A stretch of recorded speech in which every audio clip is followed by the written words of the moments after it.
আমার মাথায় যেটা ঢোকে সেটা করেই ছাড়ি, কিন্তু করতে গিয়ে যে এরকম অঘটন হবে সেটা বুঝতেও পারিনি। এই যে শাড়িটা দেখছেন, এটা বাপের বাড়ি থেকে যে 3টে শাড়ি দিয়ে শ্বশুরবাড়ি পাঠায়, তার মধ্যে এই একটা শাড়ি, তাও আবার হলুদ রঙের। হঠাৎ করে ঠিক হলো 2 দিন পর শান্তিনিকেতন যাবো। শাড়ি নিয়ে বসে পড়লাম একটু আঁকাঝোঁকা করতে।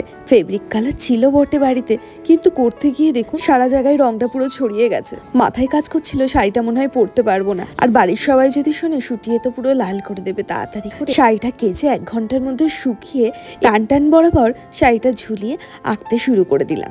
যেহেতু শাড়িটায় কটন সিল্ক মেশানো ছিল, ওই জন্য রংটা ছড়িয়ে যাচ্ছিল। অবশ্য এটা ছিল আমার শাড়ির প্রথম কাজ। শাড়িটা কমপ্লিট হয়ে যেতেই বসে পড়লাম বাড়িতে থাকা একটা সুতির ব্লাউজ নিয়ে। বাড়িতে পরে থাকা সাদা লেস আর তার সাথে একটা পদ্ম ফুল স্টাইল করে চলে গেলাম শান্তিনিকেতনে হোলি খেলতে। এই শাড়ি আর ব্লাউজ পরে কেমন লাগছে বলতে ভুলবেন না কিন্তু।